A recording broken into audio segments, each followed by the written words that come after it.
Hello, everybody. Once again, it's Just in Case of American Newscape. Rejoining our friend Scott Dudley for American Consciousness. Hello, Scott. Welcome back to American Newscape. I'm more conscious than ever. Or Justin, and then I blow the name, which is perfect. No. Um, Well, consciousness is it's it's a relative, right? flow state, Yeah, exactly. and it just flowed out the door. So, I study research, right? Because it's funny when I was in my graduate school stuff, I got like an A+ in methods of research. And then my professor actually would send stuff to me and say, "What do you think about this?"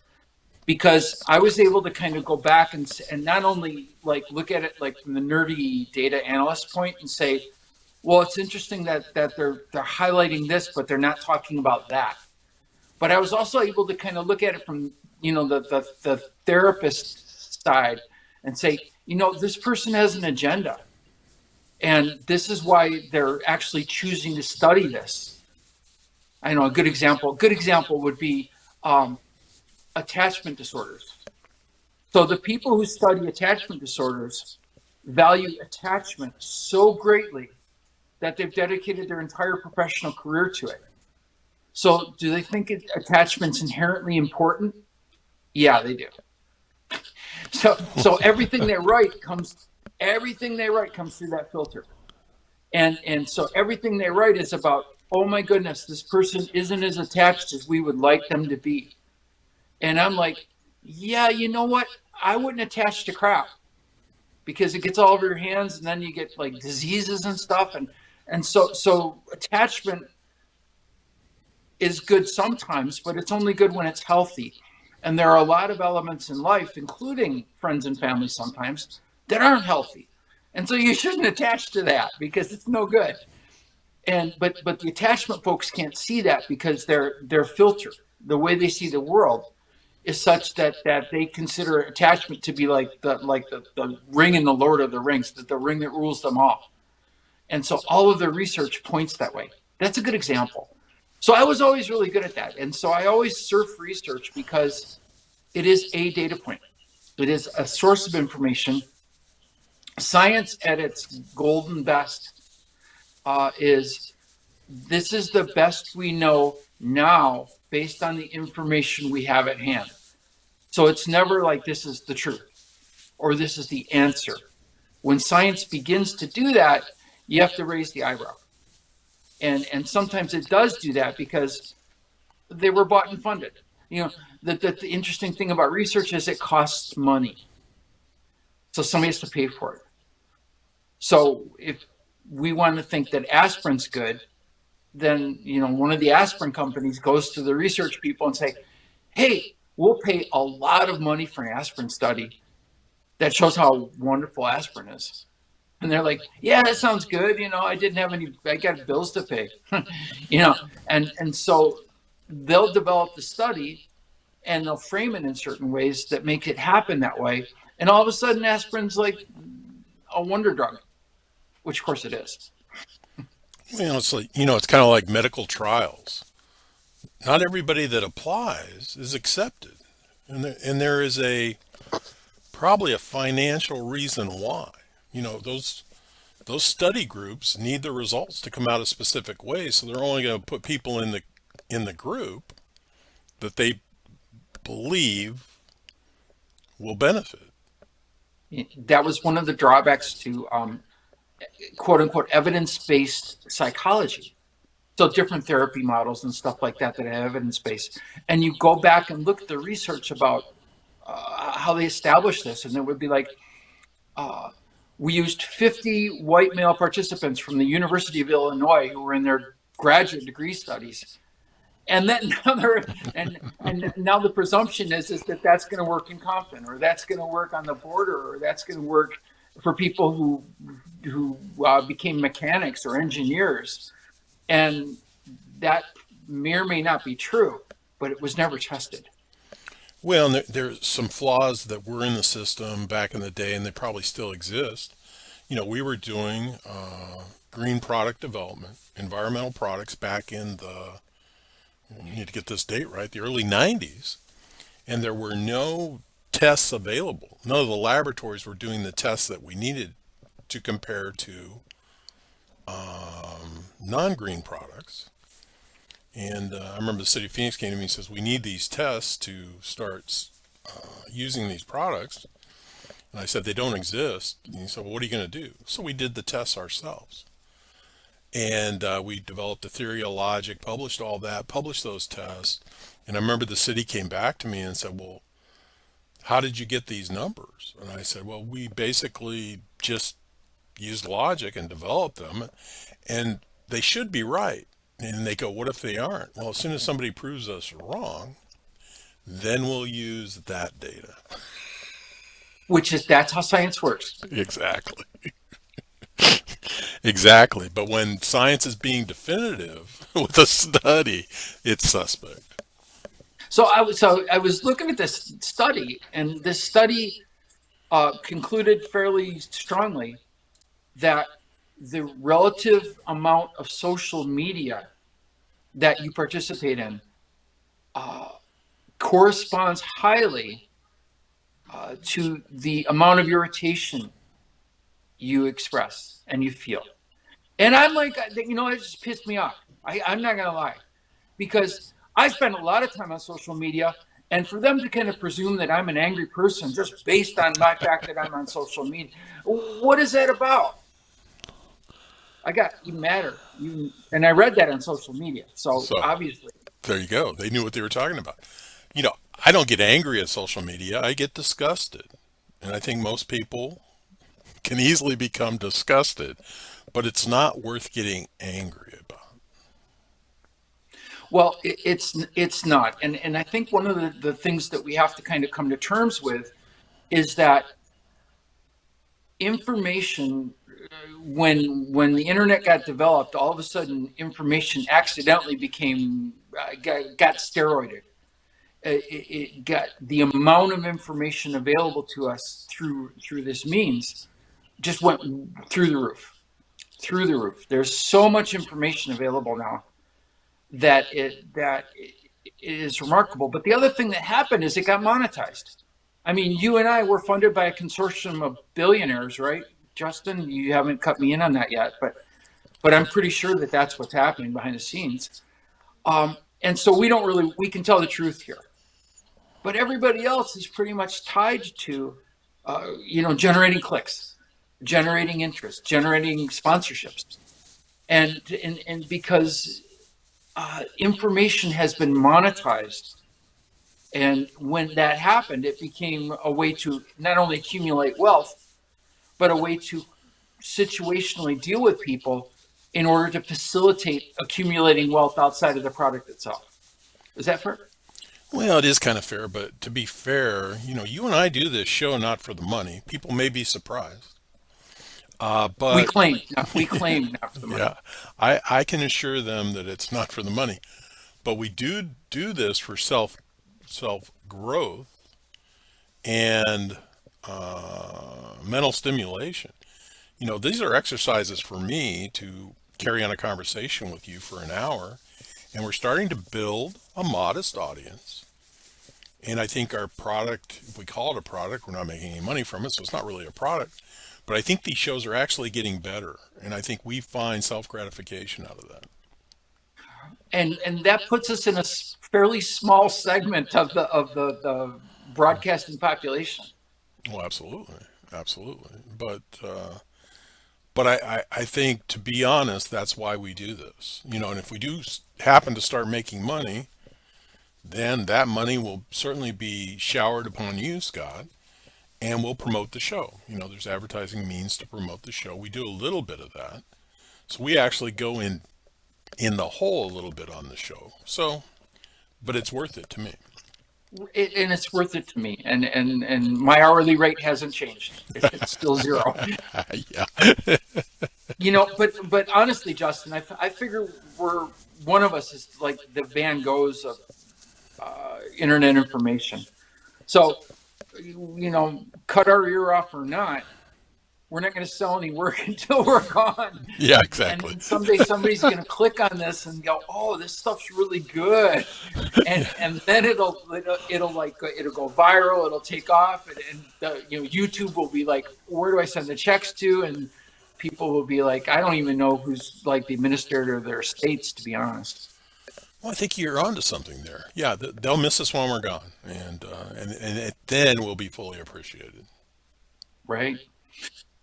So I think that the point comes at some point because the irritation factor is real.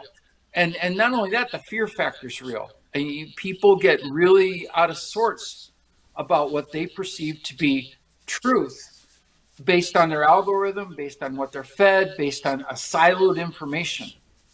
I think it's important to talk about the fact that, I grew up with Walter Cronkite, Yep, so did I. and that's the way it is. Man, that's the way it is. There wasn't like seven different versions of this stuff floating around. He did his best, and CBS News did their best to give you kind of an honest, balanced, fair version of news reporting. That no longer is the case.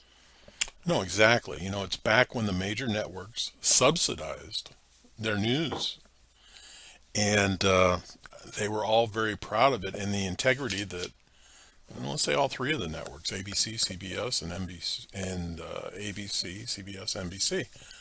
But one day they were all told they had to start paying their own way. So it was no longer subsidized. They were encouraged to make money. So now we see morning news shows selling Ronco ovens or something So like that. it really was like the movie network. It was. Absolutely. Absolutely. And I encourage anybody that hasn't seen the movie Network with William Holden and who else was in Faye that? Dunaway Faye Dunaway. They should. and Peter Finch. Yep, they should. They should take the time to see it. And you'll go, wow, they knew this way back then. And they did. They were starting to see a glimpse of that. We're going to go down a little rabbit hole here, but one of my best friends at the dog park uh, told me, like, right when I first met them, like, no, I don't really watch movies ever at all because I kind of know where the plot's going, and it just seems like a waste of time, like waiting for the inevitable. And I was like, yeah, I kind of get that, but can't you just lose yourself in the moment? And they were like, no, it's just totally not interesting to me.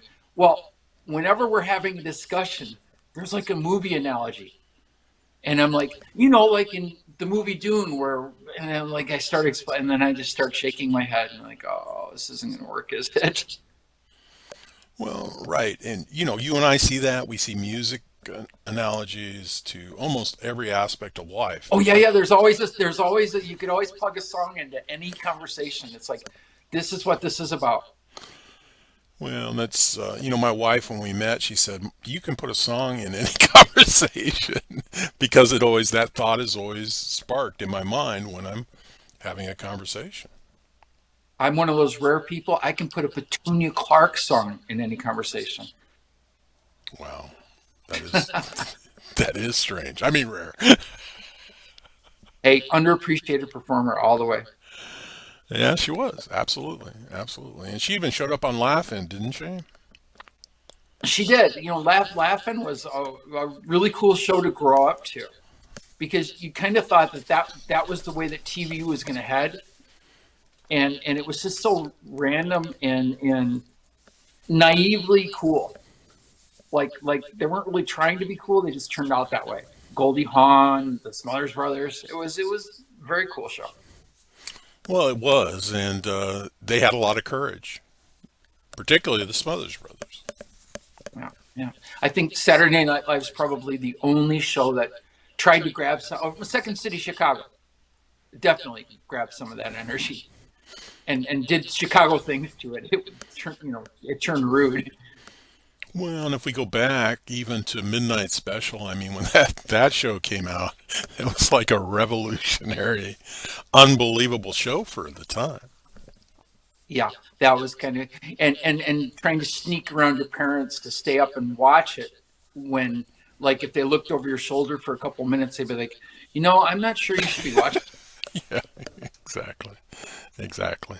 Well, and, you know, I watched Johnny Carson as a child, and was it too adult for my age? Probably. Did I understand the parts that were very adult? No, I did not, but did know that Johnny Carson was funny and engaging. As did I. And then like ironically, I guess I was watching, like SpongeBob when my kids, or The Simpsons when my kids were growing up. I was going, they're hiding as much adult content in here as Johnny Carson was doing on his show. Well, I grew up in Phoenix, and we had the longest running child show in the country, which was the Wallace and Ladmo show. And I watched it as a child, and every child in Arizona watched it. And when I started watching it as an adult, I noticed that it was Arizona only had one channel. I just want to point that out. no, no, we had four channels. But as an adult, my gosh, it was adult. And we grew up next to the primary host, and I ran into him, and I asked him, I said, how adult was that? And he told me that was the only way we could keep our sanity. Makes sense. Yeah. It makes complete sense. Those were in a weird way, we were lucky to be a part of that aspect of media Right. because it was more naive. It was much less deliberately engaged in achieving wealth outcomes, wealth accumulation outcomes. Social media is owned by billionaires. There's like only a couple of different platforms now that aren't driven by billionaire interests, and their primary interest is making more money. Well, absolutely. And if they're not owned by billionaires today, they will be soon. Absolutely. I mean, Goodreads.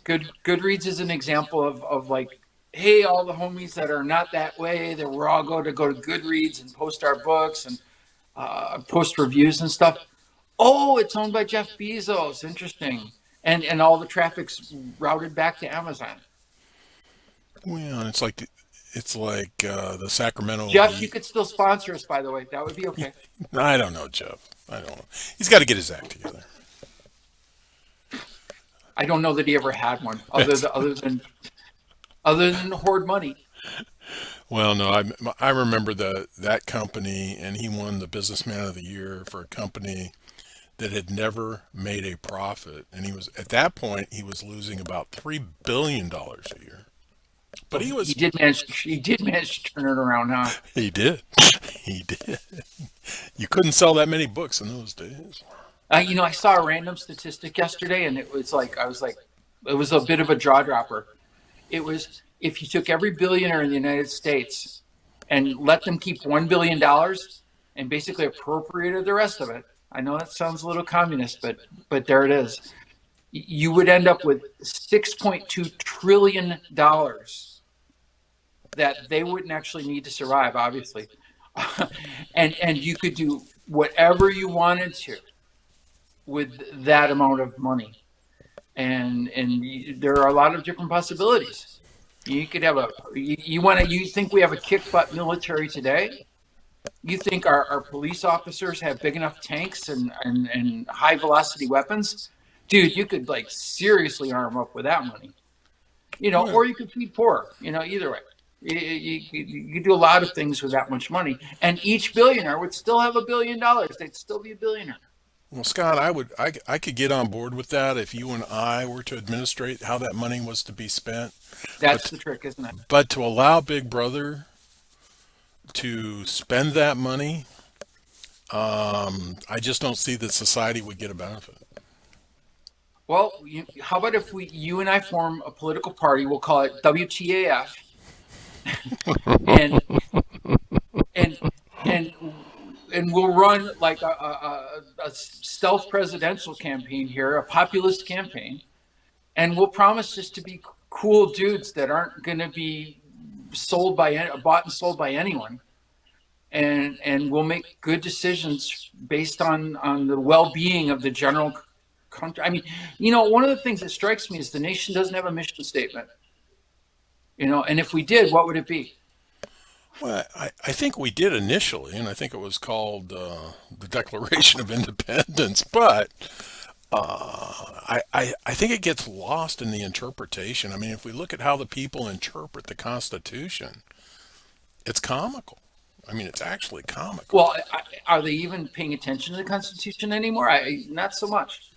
Well, no, I think they pay attention to it when convenient, but they alter the interpretation. It's kind of like some people in the Bible. They'll alter how it's perceived to benefit them or to fit whatever criteria they're after. Absolutely, and this is a both sides thing. Yeah. So Oh, it's absolutely. not like one side or the other is. They're all select, and this is it circles right back to information. One of the ways that information can get distorted is when it's cherry picked. Right. When you take one sentence out of a long thing and throw it up there and say, look, this person is this, or this person is that, or this is evil, or this is good, or this is what we need to do. And the whole context of the thing was very, very different. And nobody goes back and double checks. And that's really I think for us as consumers of information, we really need to kind of recognize at this point that misinformation, which is it's basically misinformation is an error. So like if I see a meme come up and I repost it, but I was just reposting it because it's a meme and all the memes are 100% correct all the time, um, and it was false. That's misinformation. I wasn't trying to lie to you. I was just being not very smart. Well, no, Um, you were entertaining yourself. well, I was, and again, a lot of this is tied to feelings. So as we get down the path a little bit, we'll talk about how we can use our feelings to better manage this. But at the end of the day, I pushed click, I pushed repost, and then like my dog when she eats my hot dogs when I walk away from them, it's like I'm gonna at some point be tail between my legs, going, I really I don't know what I was doing there. That's disinformation. If I told you like the game tonight was on at 7 and it was on at 6 and it was a really good game and you missed it, there's some harm associated with disinformation sometimes. And so it really behooves us to be careful about what we're saying is true. And so if we're forwarding information or giving information about what time the game starts or what channel it's on or whatever, it's really a kindness to everybody who might be consuming your information to make it accurate. So that's misinformation. Well, absolutely, Like, whoops, my bad. particularly in a tort society. And the networks learned how that can be. If you peddle enough erroneous information as facts, you may find yourself in court, and it may cost you millions upon millions of dollars. And And so, just which means you have to pedal more to keep your advertising revenue high. Well, but then it's hard to keep your integrity, reputation, so you can get those advertisers. And that's one thing we've learned about society. The advertisers, they matter. They matter, but they're also looking for money. Oh, and, absolutely. and so if they sense that even if you're flaky, I mean, although this should mean that advertisers are flocking to us because we're plenty flaky. Yeah. Um, Flaky are but us. even if you're flaky, if they see you as a pathway to more money, they're willing to suffer a lot of insults to integrity. They're not too concerned with integrity. Well, and we've learned that there were companies that adopted a woke principle, which was fine. They had the right to do that. Their boards of directors sat there and decided to do that. And they kept it as long as it didn't hit them in their pocketbook.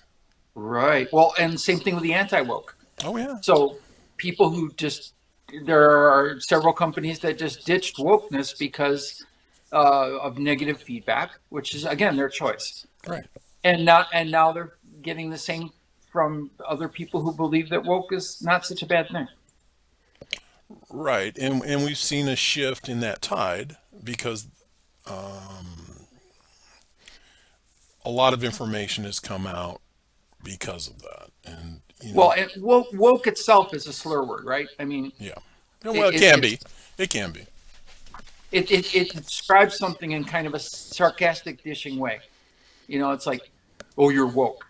Yeah, no, I'm concerned about the well-being of other people. If you want to call it woke, I guess that's okay, but that's not really what I'm trying to be. I'm trying to be somebody who like stayed awake in history class and studied civics Well, yeah. and But Scott, you were always that way prior to them putting a label on it.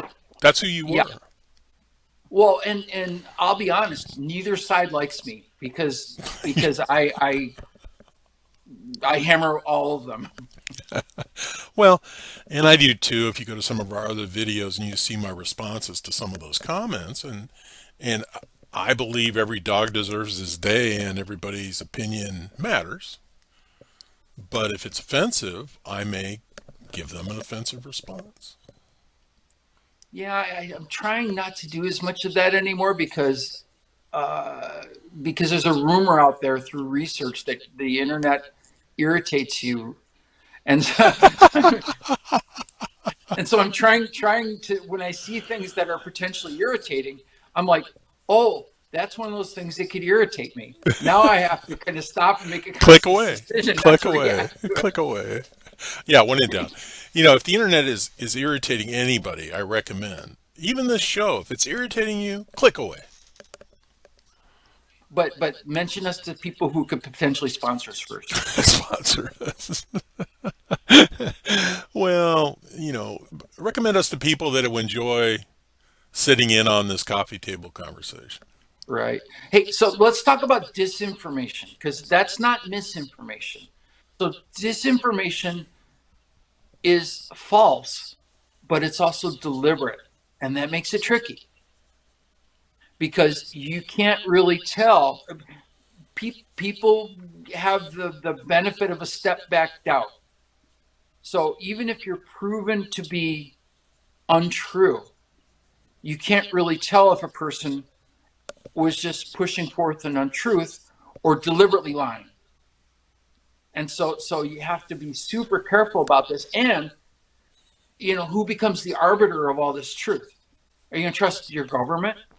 It like whatever side the government happens to fall on, it's like a coin toss, right? Uh, they aren't really haven't proven themselves to be good arbiters of knowledge. Right. They've got their own little silos and biases, and they've got their own little wealth accumulation strategies that mean that they may be willing to look a different way or to say, well, yeah, that benefit of the doubt here when maybe there wasn't much doubt. Well, that's a difficult industry for somebody with a lot of integrity. Oh, Paul, well, politics or media or both. well, I these days I'd say it's almost both. I think we all have our pet media sources that we want to believe are more credible than others, but in reality, they're probably not. Yeah, that's kind of been my sense just from having gone through the process of how do I determine information. But I've added some people to my list in terms of the people I advise my children not to marry. The original list was never marry an actor because they're professionals at changing who they are to manipulate you to feel a certain way. Do you really want that person sitting across the dinner table from you? You know, and I've added to that list politicians, and then I added to that list media people because they're actors in a way. Well, I don't think Walter Cronkite was an actor, but I think most of the people who are now hosting cable news shows are most certainly actors. And half of the stuff they believe, I doubt that they say, I doubt that they actually believe. Well, It's like, there was a day they were all journalists, all of them, and now it's very rare to find a talking head, which that is actually a journalist with the integrity of the truth. Their jobs now are to get viewers. I knew a guy that was pretty buddied up with Rush Limbaugh. I don't know if you remember him. He had Oh yeah, something going on back a few. Rush would laugh when he got off the show about how stupid the crap he was spewing was. right. He did not take any of it seriously. He was just doing it to create an audience. I mean, I I don't think we're doing that, are we? Well, I don't. I'd hate to think so. If we are, we're not very good at it. Yeah, Rush Limbaugh. Rush Limbaugh was a sports guy that had a radio show, and he could assess his ratings. And as his ratings went up, it's like Bill Maher. Right Yeah, it's a now, when he's, self-reinforcing. it was easy for Bill Maher to change ideology because it fueled his ratings. It kept him relevant. And he's like one of those annoyingly clever but ultimately very vapid people. I, Right. I I watched the show like once back in the day when he was more woke, I guess. And I like 5 minutes into the show, I was like, you know what? Pontificate all you want, bro, but you are not a very interesting person. Well, he has the courage to say what he believes to be his truth of the What he moment. believes his demographic is That going to moment, respond to. the truth of his that moment for him. And Bill Maher was a stand-up comedian. Yeah, yeah, you get Jay that kind of clever Jay thing. Jay Leno was a stand-up comedian. I mean, we can just go down the list of these very important people, and they came out of they were shock jocks in their own right. Yeah, absolutely. So with disinformation, it's tricky again because is the person lying deliberately? And they can always say, "Oh, even if you ever got them in a corner, which isn't very easy to do because people can use all sorts of argumentative strategies to dodge and avoid accountability for what they just said. But if you ever got them into a corner and actually had them stand and deliver, they could say, "Oh, I didn't realize it wasn't true." And then it's just misinformation. My bad, mistake. I shouldn't have said it. Perhaps I didn't realize. Instead of disinformation, where, yeah, no, I was trying to play you. Well, it's kind of like the industry of fact checkers. I mean, that would have to be. You're not going to let your children be involved with a fact checker because there's no integrity there. It's just Well, the sad, isn't it sad that you have to fact check fact checkers? well, it's just I'd hate to wake up in the morning and tell my mother that I'm a fact checker, and it's just sad. That irritates me on the internet.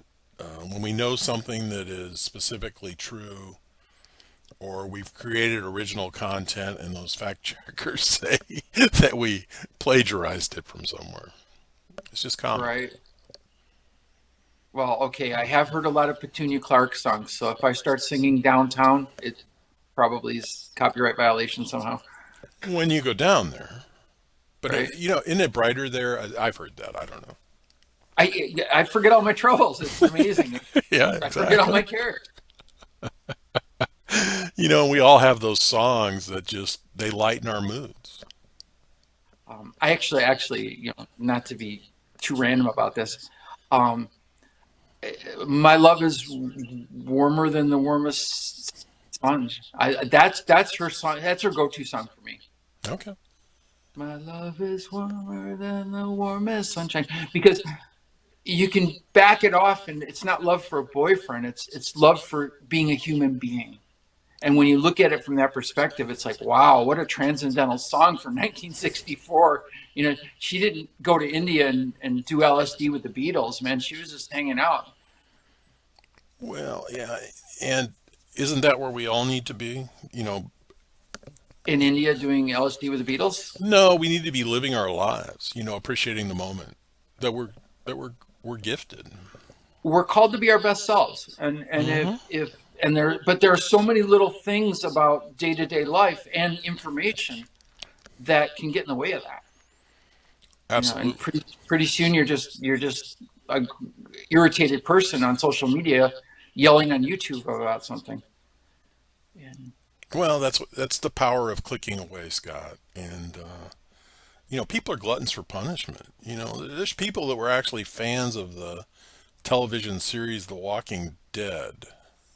I made it through 2 episodes and I was like, this is a soap opera with a bunch of zombies running around. I can't handle it. I said, Well, I need more zombies. it would have disgusted me with myself for finding myself watching it. Yeah, no, that was a hard one.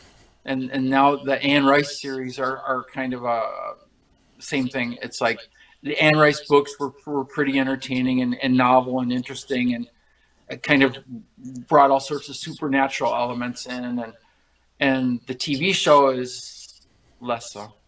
It's more of a soap opera. Well, I remember when someone years ago told me that Anne Rice was their favorite author, and it struck me as, you got to be kidding me. But see, that's what social media does for us. We see our so called friends or acquaintances making moronic posts from our perspective. And, Half. By the way, half of my posts are deliberately moronic. I just want to go on the record. well, I'd say the vast majority of mine are, but, then we start to, question the sanity of some of our friends because I'm sure they're questioning our sanity all the time. I think that that's okay. My mistake is I always will roll back in with thoughtful comments, and then it's like then it completely goes off. It's like Crazy Train. It just goes off the tracks at that point. Yeah, and it's comical, especially you run these business sites, and some of the comments are just, you just can't believe them. No, and my the analytic side is whenever somebody like posits information that hasn't been very well triangulated, I'll just start throwing data at them and saying, well, yeah, except, except, except. But ultimately, one of the things you learn, I think, on social media, which to some people may be irritating, is that you'll never change anyone's mind in a comment thread, ever. No, no, you're absolutely right. You will only fuel it, and you'll get a lot of love from other people that you know. And if you find Yeah, that your valuable, silo, your silo, the people who believe what you believe yes. may give you a like or a love or yeah, absolutely. But the people whose minds you were attempting to change in some ways, or at least to get them to consider other points of view, are like, Well, not having it. an example of that was when Nancy Pelosi decided that she had to go to Taiwan on a trip with family members and things like that. And the president at that time asked her not to go because it was against national security, and the Chinese government was very upset about it. She went anyway. So I wrote a very satirical piece and turned it into a video, an AI video back in the day, and let's just say jabbed a little bit at Nancy. And we all know that Nancy's got thick skin, and she can handle No, her she's own. got a really she's got thin skin. She's old, but she's got a really thick wallet that's just surrounding her. She's got one of those money belts, but it's like a money bodysuit. Yeah, So so that thickens her up. so I created this, and for my own amusement, and so I put it, created, released the video, and you can add on social media. You can target specific audiences.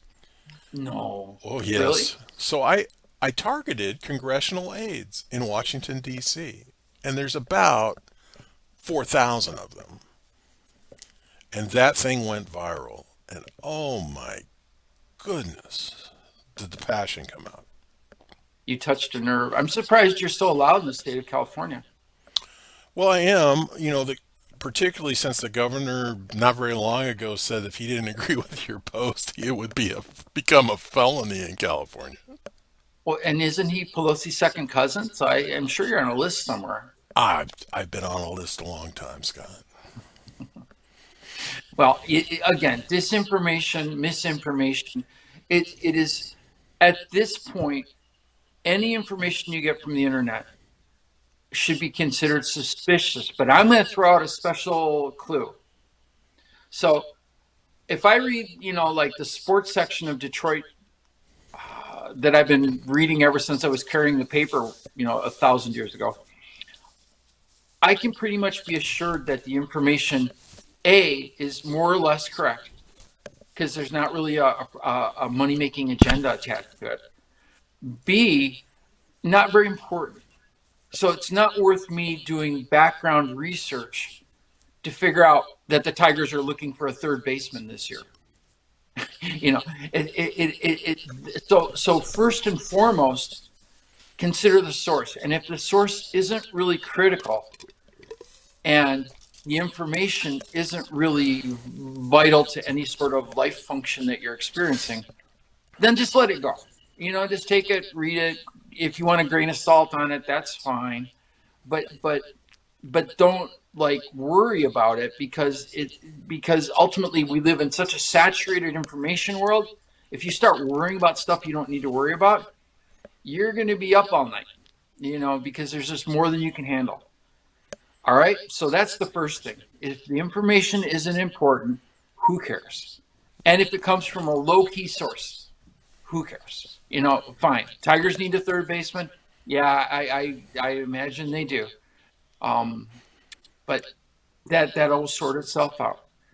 So that's the first thing.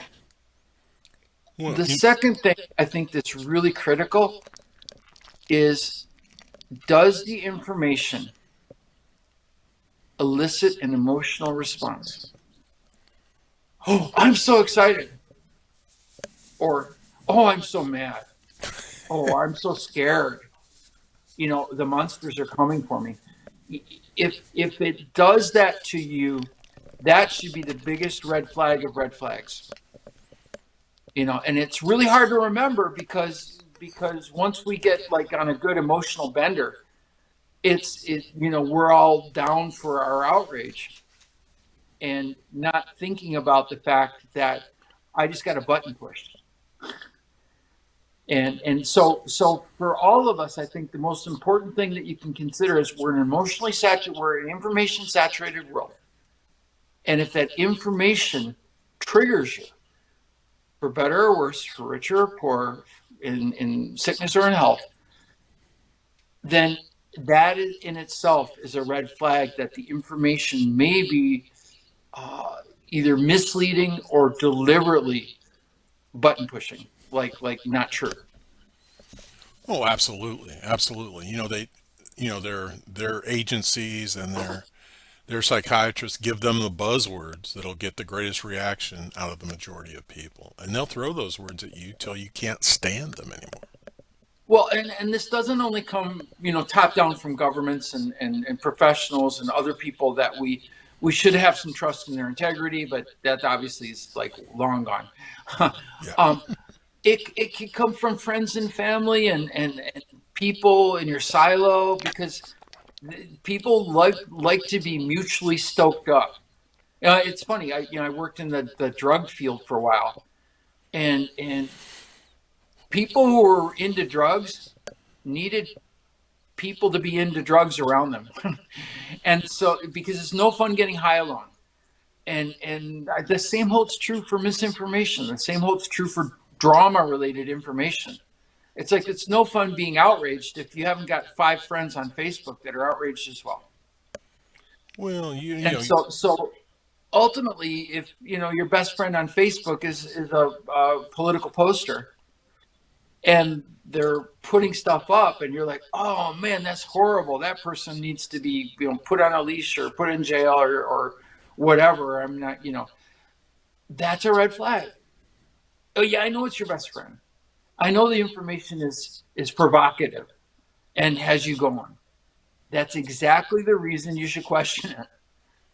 well, they've taught us, recently to not have civil conversations with opposing viewpoints. We grew up having civil conversations about opposing viewpoints, and you and I I've still. already, I've already, I've already ghosted all my opposing viewpoints. That's not an issue anymore for me. Well, people have learned how not to communicate with one another. Because there's enough people out there that believe the same garbage that I believe that I can just surround myself with them You and make can. a little silo of information, so that we're all, nodding our heads together, like the cat in the meme. Well, if we do that, then we have no chance for growth, emotional growth. And, I've been politically active my whole life, and those viewpoints have changed dramatically over the course of years. And now that we're part of the WTAF party, I think that political activism is gonna go to the next level. We'll have to toss a coin to see who wants to be president and who wants to be VP. I don't care. I'm not that invested in either one of them. But but I'm kind of, I'll be honest, I've always been, I got an A in civics. I voted in every single election in my life. And I'm pretty burned out by politics at this point, because I see a lot of talk and not much action, and I see a lot of catering to interests that aren't mine. And so my vote is less and less important. And even if I vote for somebody that doesn't mean that whatever they said they're going to do, they do. Well, I was being groomed for politics at a very young age and was very active. And at a certain point, let's just say I had come of age, I was 18, I recognized that it was a crock of crap. Yeah. There wasn't much integrity there, and I wasn't going to keep going down that path. And they were shocked when I was capable of pulling away from that. Yeah. Hypocrisy's a turnoff, isn't it? Well, no, that's for everybody to decide, but it's not a place I'm very comfortable, and it'd be a good way to have a miserable life. And if you don't believe me, look at all those congressmen chasing their tails and congresswomen chasing their tails in Washington. Well, and isn't it ironic that the people that you'd want to have doing those jobs with the integrity and the character and the values that you think would lend themselves to effective government? I don't even care which way you go on this. Effective government that works for the people, um, are people like you and I who pulled ourselves out of the consideration. I don't want to be, that's not something I want to do either. And I dropped out of med school after one term because everybody else was cheating on their tests. Right, And I said, exactly. you know what? This isn't my crowd. Nor do I want to visit them when they're doctors. Yeah, well, I became the family sew it up or bandage it up person, so that's good enough. Well, and that's a comfortable place for you, but you really don't preach that to others.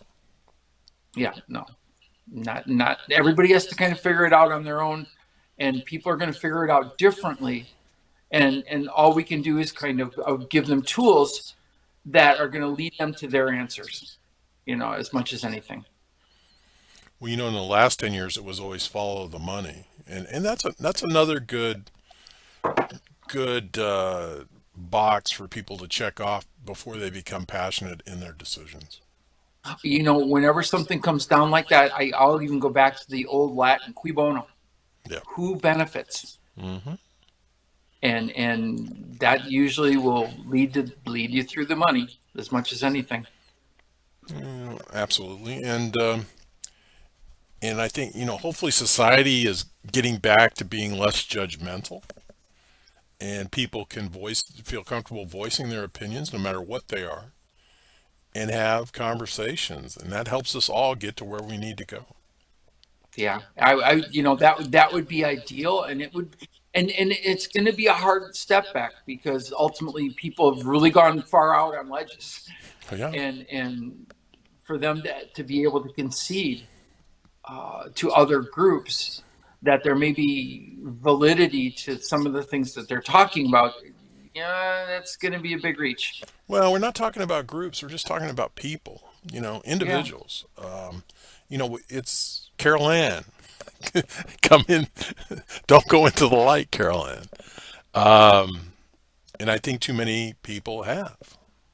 They, Well, and I think, it's, I don't know if grooming's the right word for this, but one of the things that, with personal devices that are tracking everything that you do, how long you pause, how many milliseconds you pause on an ad for, um, who you talk to, what your opinions are, what you like, what you don't like, what you. Uh, Once you've given those devices that much data, they're able to put you in categories, and then they reinforce those categories by giving you information deliberately through algorithms that push you, that gets you into this corner or into that. I mean, are your phone's basically your border collie, and Well, if you give it enough rope, it'll just herd you into wherever the world at large wants you to be. I'm one of those fortunate few that's being texted all the time that they have an opening that they think I would be perfect for, and they'd like to send me some information. And lo and behold, it always is a job. And, I will text, for self entertainment, I will text back and forth for a while. And then I will say, I am interested as long as it won't conflict with my porn career. And then they go away. I But thought I recognized it. That's really funny. yeah, it is. But they'll go away for a while and they'll come back, and we do that same song and dance every time. But that's I need job offers. All I ever get are cute girls in their early 20s that want to be that I somehow speak to them oh well, you and you ha- want to be my special friend. you do And have I just you do have that like, magnetism, Scott. yeah, no, I don't, and I'm not that much of a rube. I can forward you some of these texts, and I believe if you do text them back, you will be on the job list. Nice. No, I'm thankfully retired and gratefully retired, and the job offers or consultancy stuff isn't rolling in is okay by me. Well, and you don't want it to affect your pornography career either. So No, nor my mornings at the dog park, to be fair. yeah, absolutely. So how is the dog park? The dog park is doing well, and this is a conversation we've had at the dog park, and it's interesting because it's a challenge. Because, well, yeah, all those people are in their silos and everything they see is misinformed, but me, I'm in my silo, and everything in my silo is absolutely true. And you hear this from different people of very opposing viewpoints at the same time in the same conversation, and you're like, how do we balance that? How do we come to some sort of level of accounting? It is difficult, and I think that's why it's a good conversation to have. No, I agree with you. External forces have cranked up everybody's passion because they're passionate about these issues. Well, and the external forces have developed very skilled ways of getting us there. Again, with algorithms and silos and other things, they've learned how to really push our buttons. Well, Again, they're the border collies, we're the sheep. well, Scott, instead of running for president and vice president, why don't we consider doing a 12-step program for these overstimulated people? The step one is acknowledging you got a problem. So, in a weird way, this show is probably step one, Yeah, I think if you find yourself here, you've acknowledged it. right? But I think reality wise, we live in an information world. We know that we're being monetized. We know that wealth accumulators have value in pushing us in certain directions, whether or not those directions are accurate or true. And so we as the consumer, we as the person in charge of us, as you suggest, the individual, really needs a strategy. And so number one is realize most everything's probably got elements of untruth to it. And if it triggers you emotionally, that's actually the red flag that says that this is probably A, important enough to me, B, being pushed my direction to get me to fly a certain way. And now with that information, how do I get right? And the answer is triangulation. Just like you're trying to, I as a fisherman, I would go out in the middle of nondescript water and there was one spot where the fish were going to bite, and everywhere else the fish were not going to bite. And so I'd have to figure out a strategy to figure out how to get to this unidentified. This is before GPS, and so you would line up three things in the horizon in different directions, and when those three things lined up, you knew you're in the right spot. It's the same thing with information. So if one of the major networks says something, and you're like, "Oh, that's awful. Those people are horrible. I think they should all rot in jail," then you want to go to the other network if it's that important to you and see what they're saying. And then you want to go to research, or you want to go to a neutral third party, or you want to see if there's any other information out there that you can counterbalance and weigh. And if once you've done that, then you've given it due consideration, then you could probably decide what you believe based on a full informational search. That's why you don't want to do it very often, by the way. Most of the stuff you just want to let it go because it's not that important. But if you get something that's super important, a research study just came out the other day that lunch meats and hot dogs cause dementia. I was All trying to right. remember the word, right? Yeah. No, too much baloney. Right. And so I had Braunschweiger just to celebrate. But if that's important enough to you, then you want to say, okay, well, that's one opinion. Are there more? And then figure that out and go from there. Because like they did with alcohol. Alcohol is a really good example, right? It's like every year they have a competing study. One year it says, "Oh my goodness, don't ever drink. It's going to do harm." Caffeine's another one. How many ways is coffee good for you and bad for you? Right. And all those studies are being paid for. Yes. And, it's like appraisals in real estate, MAI appraisals, made as instructed. You know what? That struck me because I've owned the same house for 35 years and I had it appraised a few times. And back in the day, it was like a military dress inspection. and and so if you wanted a good appraisal, everything had to be like perfect. And so at one point in time, I got an appraisal, and I was like all stressing out over, oh my God, my house has to be perfect. This has to be good. This has to be good. If it's not, and the person came in and they just like whitewashed everything. Nothing mattered, and they appraised it for a much higher value than I'd have ever thought it was worth. Well, and that's why you don't see home inspectors anymore. It used to be an industry. Yeah. And sadly, they were doing the same thing. They were whitewashing everything. In the olden days, termite inspections, you'd meet the termite inspector, and generally he'd pull up in your driveway and hand you a report that you didn't have termites. Yes. And one day I said, "Well, aren't you going to check the property?" So he reluctantly got out of his car, walked inside, looked under the kitchen sink, and said, "See, you don't have termites." Okay. You should have like leaned really close to him and leaned forward and said, "Do I have head lice?" Yeah.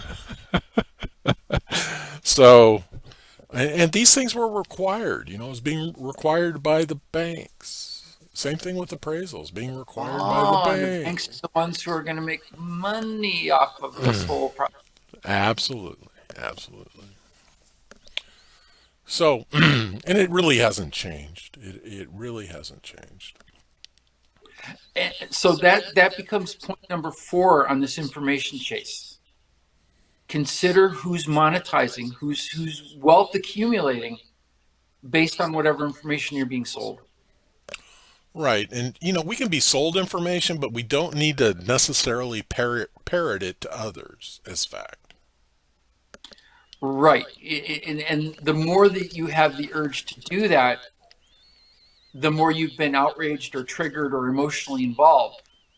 And that's the red flag number 2. That's like the minute you want to share something, that should be the alert that probably you're being played. Yeah, absolutely. Well, we're all being played all the time.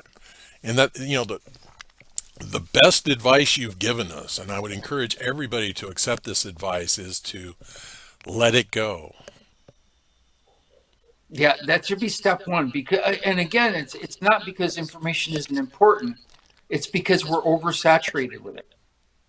There's too much of it, and so you could spend your whole life reacting to or chasing down information, and not get very far, and then your life would be over, and you wouldn't have solved much of anything. Yeah, I think I'm going to apply as a fact checker, and I'll make those facts up as they comes to me. You'd be like the guy on top of the mountain. I believe this to be true. Yeah, I believe this may be true. You know, There, that's an interesting thing too, is separating a fact from a belief, because that's another part of information where people will share their beliefs as if they were facts, and that in fact is disinformation, because the minute you can look at somebody's belief and say, really, what are you basing this on? And they say, well, it's true. I read it on this news channel or out of this book, or my religious source told me this or whatever.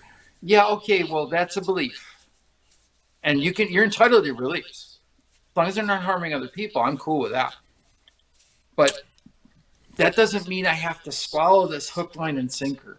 no, absolutely not. I was an effective debater, and quite often I would cite things that I believed might be true because it was logical.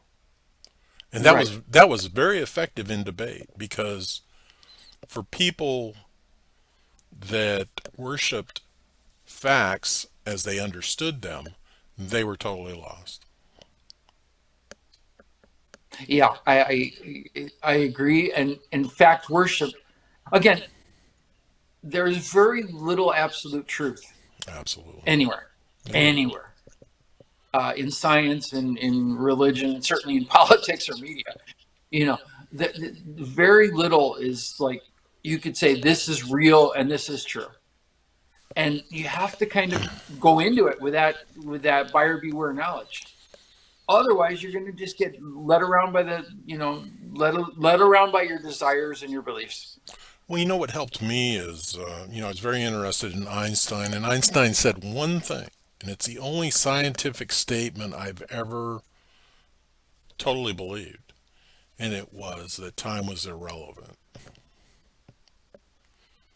Nice. And that's a hard one for us to get our heads around, because our brains are built to run chronologically.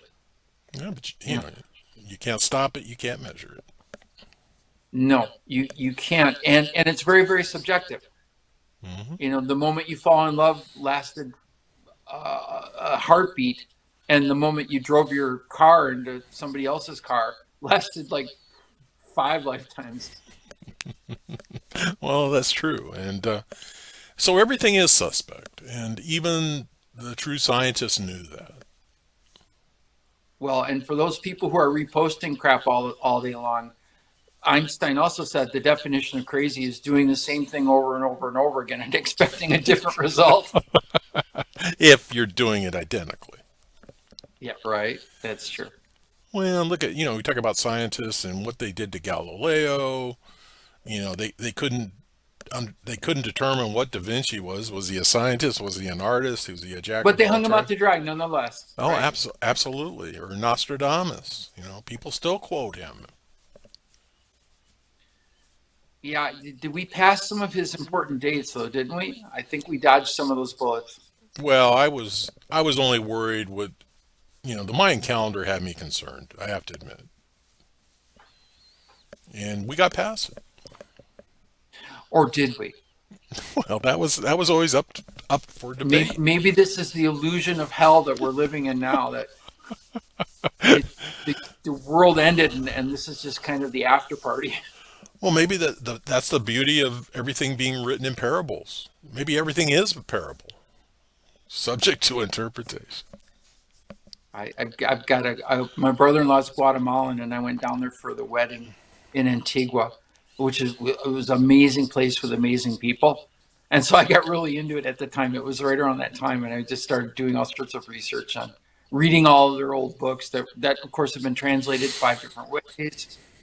Um, and I could never really nail it down. So uh, there was not any obvious like they weren't using the dating system that we use. The Gregorian calendar shifted. They lopped off a whole bunch of days a long time ago. So it became quite the rabbit hole. Well, yeah, it's kind of like the Bible. We only have about 30 different versions of it, and countless books that are mentioned in some and not in others. And it was all supposedly written in parables. So, it's subject to interpretation. And I think everybody that enjoys that book should interpret it the way they want to, how it benefits them. I've got some great news for you. I'm actually drafting a new version of the Bible that basically is anti woke. I'm killing all the DEI stuff. I'm getting rid of all that stuff. So basically, we're going to have Deuteronomy and Leviticus, and that's going to be it. And we're just going to go around holding people accountable with a wrathful, angry God. Well, that's the New Testament. And we like that. No, not the New Testament. It's the Old The Old Testament. Testament, the Yeah. Old Testament. They hated everybody. Yep. That, God, that was God was Jimmy. going to spank you if you were bad. That was Jimmy Swaggart's Bible. And I remember watching Jimmy Swaggart at 6 o'clock in the morning on Sunday before I went on to my activities. And it was just, I found it tremendously entertaining. And I quickly realized that Jimmy Swaggart didn't like anybody. Except his lap dancer. Well, He did kind of have a thing for her. no, but yeah, as I remember, he explained her as being a consort of the devil, and the devil, that was the only way the devil could get to Jimmy. I was getting that lap dance so somebody else didn't fail. Yeah, I was taking the bullet for the team. exactly. And if you send me $1,000, No, and Jimmy reminded me. I mean, again, my background is in substance use. Jimmy reminded me a lot of a person we kind of call a dry drunk, and that is a person who stopped drinking, but they didn't come to terms with the thing that was fueling the drinking when it started, and so they turned into these kind of angry, reactive people, and we would call that a dry drunk. And Jimmy always had that kind of vibe to him. well, I was probably considered a drunk in the day, Scott, but I drank for entertainment purposes, socially. I wasn't an Yeah, angry drunk. but and when you gave it up, you didn't give it up because you were facing criminal charges. No, not I'm at all. guessing, I unless did, you wanted to disclose some cool stuff on the show. no, I gave it up because I got tired of it. It was not Yeah. benefiting me. Me too. And a lot of the people I was running with in that time didn't weren't able to step away from it quite as easily as I did. And if they had gotten to that point and didn't see, I mean, this is a nutshell.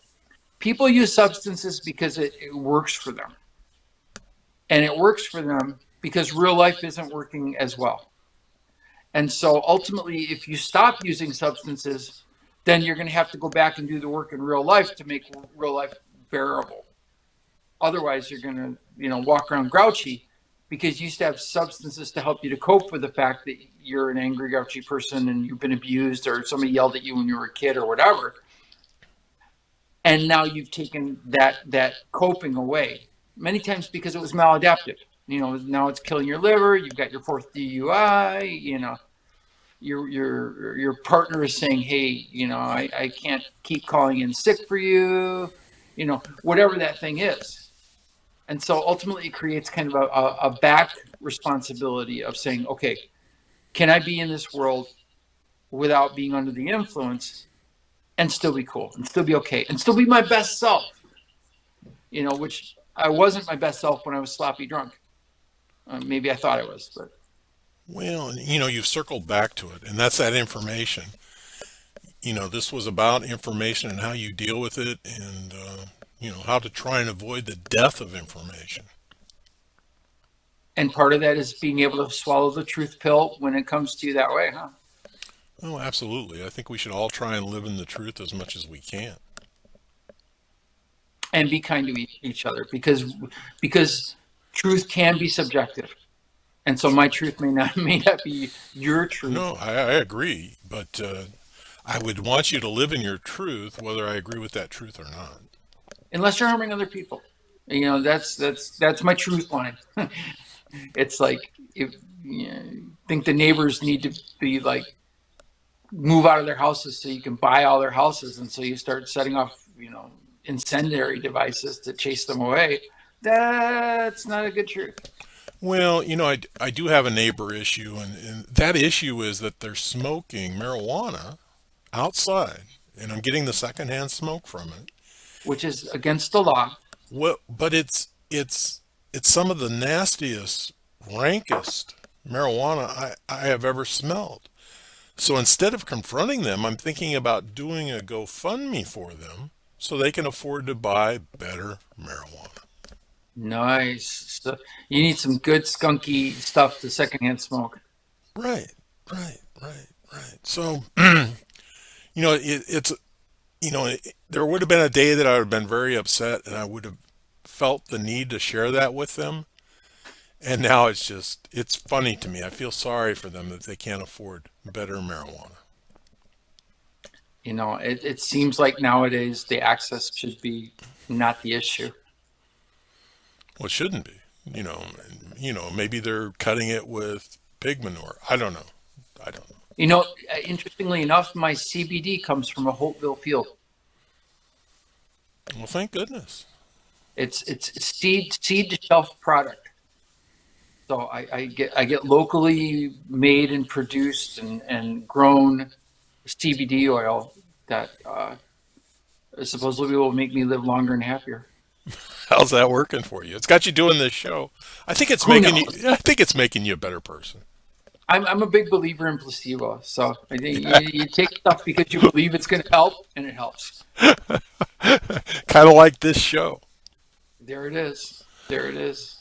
All right, my So be friend. careful. So let's sum it up. Be careful with information. Realize that you may be getting played. If you get an emotional response, it probably means you are getting played. Be temperate in your passing along of opinions, especially if they're emotionally charged, because you may inadvertently be passing misinformation forward.